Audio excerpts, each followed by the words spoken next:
How you doing, YouTube? This is Born Kill here. I know typically me and America Strong like to do a lot of gun oriented videos, but we are outdoorsmen, so that also includes fishing. We both love to fish. So I am up in the Blue Ridge Mountains today, and gonna be doing some trout fishing this morning. You can see right down there and right up in there. Where I catch them most is right here in this pool, right out here. Because the trout, as you know, they like to up here by these rapids. It brings all the food where they're going to eat right down to them. So then they just sit and they just swim right there in that little pool. So what we're going to do is we're going to float some food down the rapids, aka bait, and catch them. So I'm going to go over what I'll be using today. You can see the fish swimming out there. See the ripples? They've been jumping ever since I got here, so definitely some good signs. As far as equipment goes, you got the Shakespeare ugly stick fishing rod, some optics, something quantum reel. It was cheap, it was like 30 bucks, so I picked it up. It works really good. Got some pretty sure it's 8-pound test line on there right now.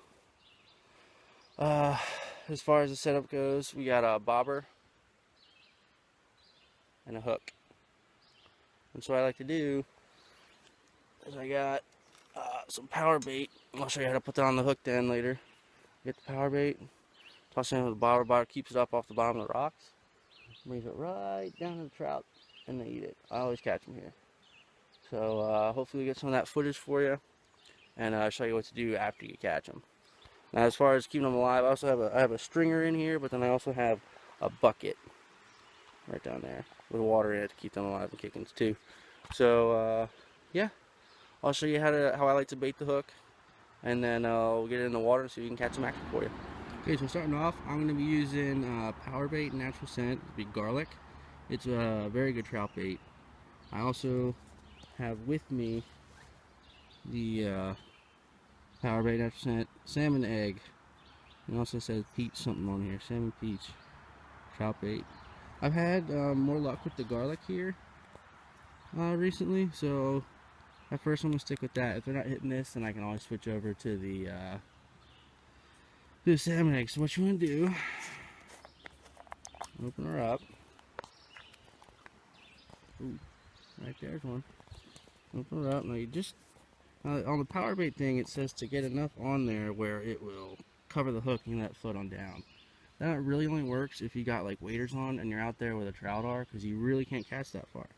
I was out here the other day out in waders right about there, and I was tucking it right in that little stretch of water where it gets kind of quick, fishing down that pool. I caught a couple brown trout down there. So I'm not saying that it does or doesn't work, because it does, but I like using it this way. It's a lot simpler. A nice little ball like that. Okay, now I'm going to shave this off once it actually gets on the hook, because that's too big. I don't like it that big, because sometimes the trout hit it or they nibble at it and they miss it, no matter where you put on the hook. So then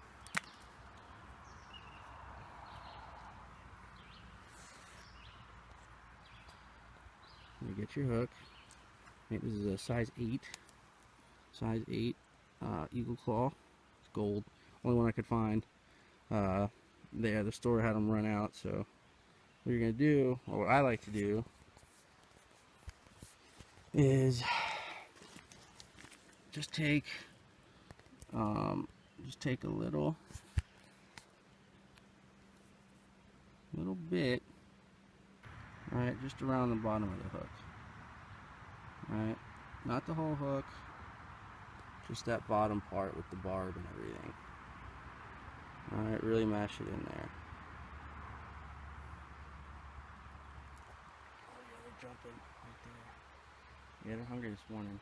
Figured out morning time is pretty much the best time to go. That and late in the day when they're hitting. I wish I knew how to fly fish because they're always hitting out of the water or anything floating down. All right, so there we had it on. Now let's get some action for you. Okay, so what we're gonna do now, we're gonna go ahead and cast this in the water, and they're jumping right there in that pool. So I'm gonna try to float it right on down there. See what we can get. Oh yeah, look at them. They're jumping all right. Keep dropping in there just like that. See, they're hitting already. Went right down. Got one. There we go. First cast of the day. Very nice. Looks like a brown trout here. And, oh, he's still on. You got to keep these things set on the hook. Yeah, they're biting this morning. Look at that boy. Look at that. Now, trout, these things are notorious for jumping off the damn hook. So I'm going to get him in the bucket so he don't go anywhere.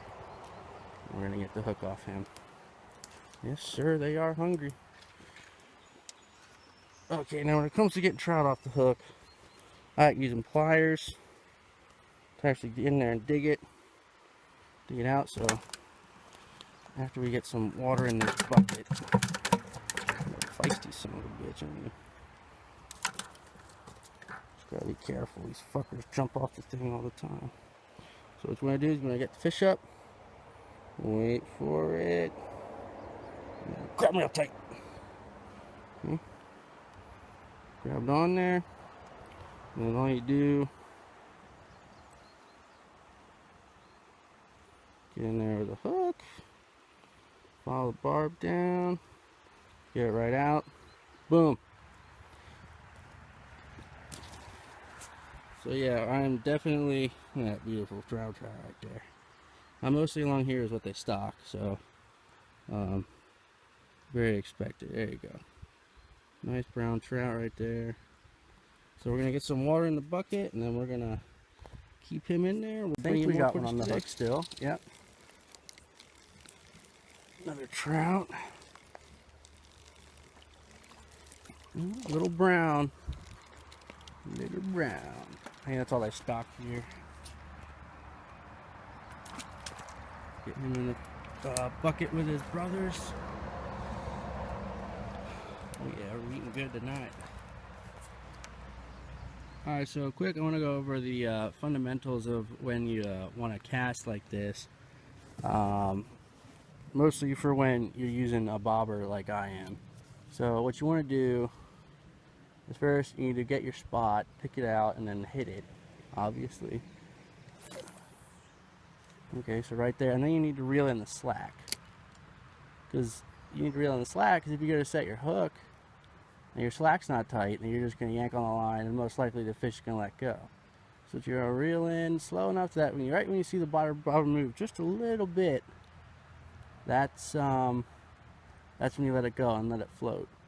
And then depending on which way the stream goes, if it takes it down or closer into you, you need to keep adjusting because you don't want your line too loose. Like I said, when you go to set the hook, it's either not going to set the hook with the fish, or you're just going to yank it right out of his mouth because of all the time that it took for that line to get actually taut and set the hook.